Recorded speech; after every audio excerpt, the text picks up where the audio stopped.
None of you who were on that panel for the video had this, but here we go. We'll dive in. This is the reason that I am told that Grogu is being brought with Rey. It's not just about Rey needing characters to prop her up. So here's the information that I am now going to disclose. And I'm reading this, by the way. For about 2 years, Baby Yoda shipments were a nice bandage on the Star Wars section of the business plan, plugging holes of a leaky ship. Shipments are only part of the story, though, and of course, Disney licensing cheered on these large shipments because they needed the royalty cash more for PR's sake than for actual dollars. But what about sell through? You always ship more than actual consumer pickup, mainly due to the pipeline fill time, as well as the fact that you always need enough at retail to make a merchandising impact. You then monitor your sell through, say, using Walmart's retail link. That's one example, but it's a good one. Yoda shipments, this is Baby Yoda shipments for the past 2 years, were way too high for the pickup. Way too high to the point of initiating a retail cleanup of some of the weaker lines. And that's including especially novelty stuff. Generally, pickup right now is very low for Grogu and dropping. Here are the market research results from the efforts Disney ordered. Here are the results from those from the market research. For Baby Yoda, Grogu, to hang on and hope to build market demand, the character needs a true intricate story that is his own, ideally more than one. Grogu does not currently have a strong character arc separate from the Mandalorian. If upcoming character exposure is weak and not distinguished from other partnered characters, Grogu risks retrospectively being looked at by history as an Ewok level toy flash in the pan. There is what I am now allowed to relay as to what they're thinking in putting Grogu with Rey for a theatrical release. It seems to me they are also seeing their Disney Plus enthusiasm and engagement dropping. It's not just the sequel trilogy. Coach, thoughts on that one? I think that it's the best move for them if they're not going to give us what the majority of us were hopeful for, which is World Between Worlds, retcon, alternate reality, and all of that. However you slice it, if they're not going to do that, this is their next best option. However, it's not very good. Right. It's just not very good. Could it be better than the sequel trilogy? Yes. Does that mean it'll be a win? No. So that's So where I'm at. so I've always thought that what they could do is they could make Grogu be the thing that Luke needed to hide. And therefore, Luke was willing to become something that he wasn't really. He could become a degenerate, low-life hermit living on a godforsaken rock in space. And he played that role in order for the new order, whatever, that they couldn't find Baby Yoda because he's the most powerful thing. And I always thought that was one way they could do it. I also thought that maybe Grogu would be given some kind of powers that could help, or he would be put in a situation that would force this alternate reality that gets rid of the sequel trilogy, or at least puts it into its own place. So it's, I'm just amazed that they're going to double down. I guess I'm not amazed. They make really bad decisions, but I'm somewhat amazed that they're going to double down and try to bring back both of these characters' popularities simultaneously in the same effort. It's just it's something. Lorn, you're muted. Can we get you unmuted and hear your thoughts? There we go. Yeah. I think that part of the problem that they have with Grogu right now is just it's been such a long period of time from the end of season 2 until the start of his season 3. So you've had merchandise sitting on the shelf for a good long time. Everything that your source said about shipments not matching up to what your sell through is absolutely true. But because everybody went overboard with Grogu, it means that there's a glut on the market. Now, one of the things that's going to hurt them there is that they did separate Grogu from Luke. If he had remained with him, you'd have all kinds of opportunities to create new Grogu toys in all kinds of different outfits and accessories, and you have the opportunity to age him up, like we've mentioned that they kind of did with Baby Groot. Um, But now they're too busy trying to save Rey with Grogu. They're trying to get both of those saved at the same time. Because now he's Ye- going to get a better teacher. yeah, Right. And that's the criticism that's going to happen for sure. yeah. I think Ray is the part of this whole thing that doesn't make any sense. There's definitely ways that you could factor in Grogu to all kinds of different stories. There's ways that you can still satisfy a good part of the original audience with Thrawn, even if it's some of these other rumors that we've heard about that are possibly going to be touching on Skeleton Crew and all of that kind of stuff. But trying to bring Rey into here is just not going to work. It's a character that annoys most people. For the people that are fans of her, they were kind of fans of the Rey and Kylo pairing. Kylo's gone. I don't think that she's got anything to play off of, and I think her presence is just going to irritate people. It's just going to remind everybody this is why we hate you. Here's the other problem that I see, and this has been drilled into me from third party individuals who work at these major companies. They all say that when you're developing any kind of franchise, you got to have a villain.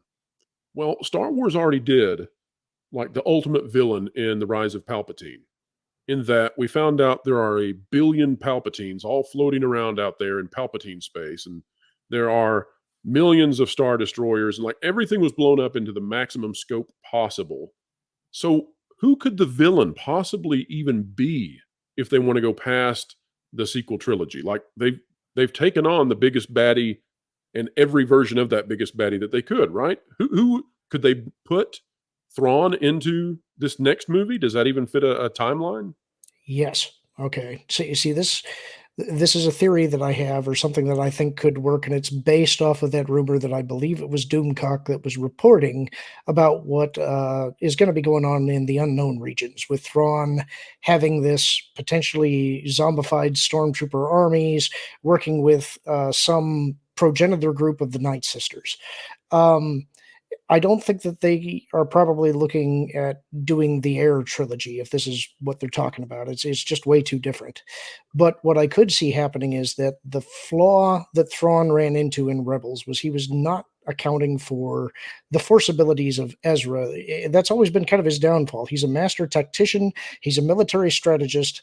The force throws him off a little bit. Now he's got some experience with it. He's been drugged to these unknown regions with Ezra. He's going to be in the presence of Night Sisters. His whole purpose in the stories has been he was allying with the Empire to try and protect the Chiss Ascendancy against threats that were in the unknown regions.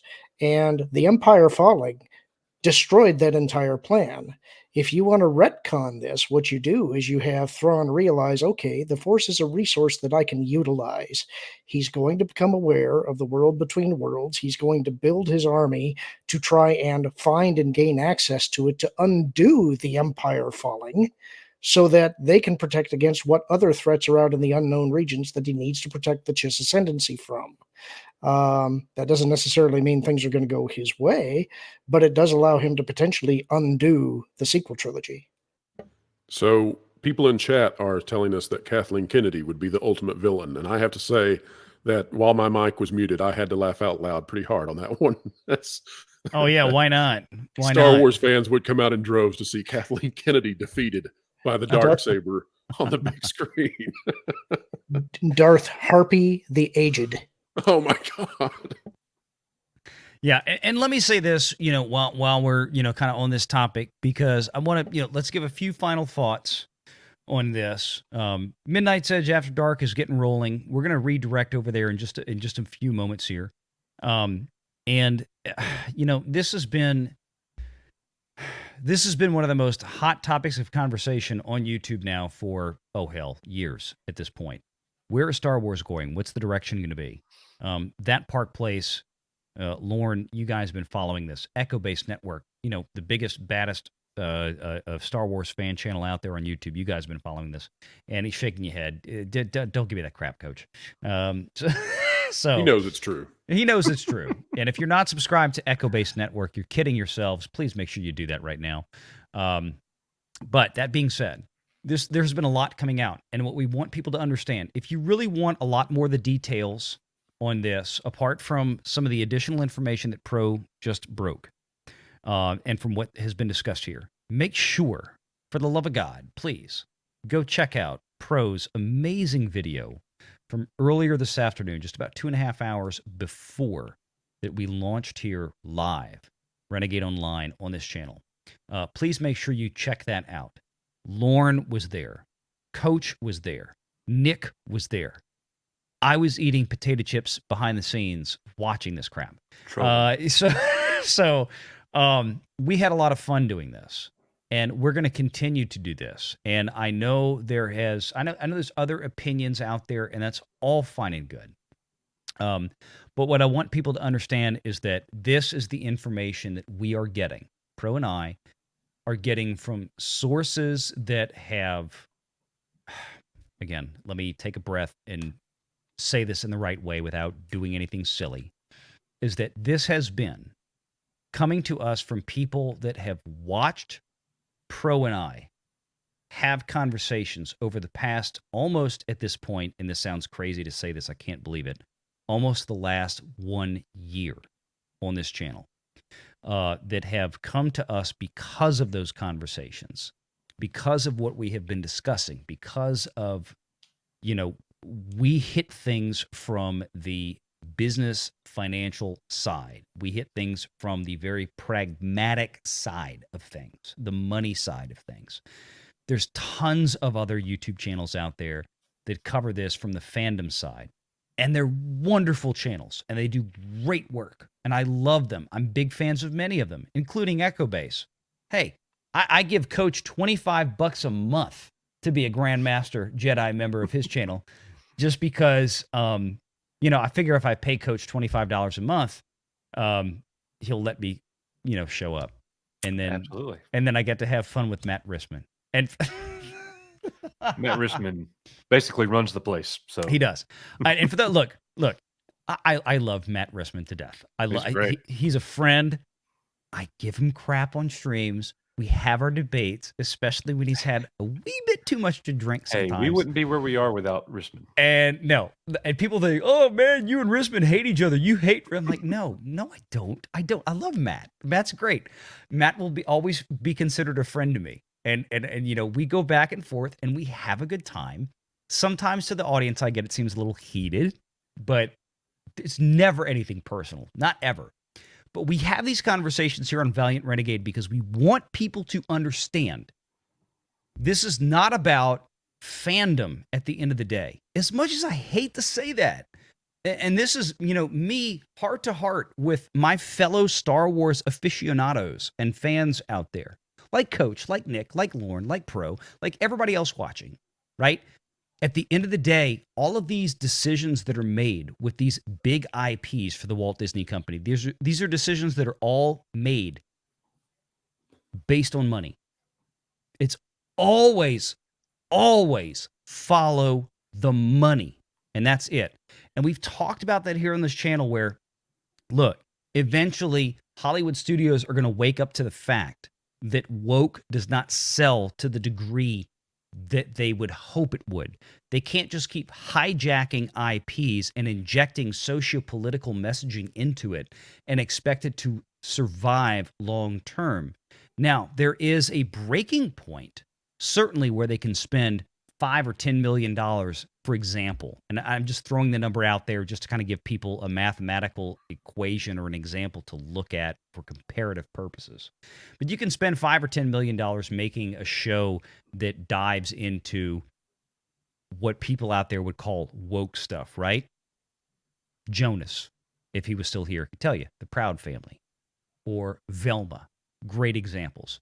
You can't spend, however, you cannot spend $150, $200, $250 million producing a product on a highly valued IP with multi-billion-dollar merchandising contracts with third parties like a Star Wars or like a Marvel, and put that kind of crap in there, and then just think, well, everybody's still just going to show up. All the old fans will still show up and consume it, but we'll get this whole new audience.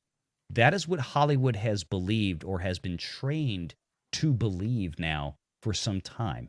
And you have to understand, it doesn't work. And we're seeing all of the telltale financial signs that it does not work. So folks, don't get discouraged. Use this opportunity. If you don't like this Star Wars news that has come out, use your voice. Be respectful. By all means, be respectful, but use your voice. Make sure that it's like, hey, I don't want this stuff. I don't want to see the final cucking of Luke Skywalker to where he failed as a teacher even with Grogu, and now we have to have Rey bail him out. Nobody wants to see that. I say nobody, but nobody in terms of the paying fans, because as I've been a long proponent here on Valiant Renegade, and I will say it again, TikTok and Twitter doesn't pay your damn bills, and it never will.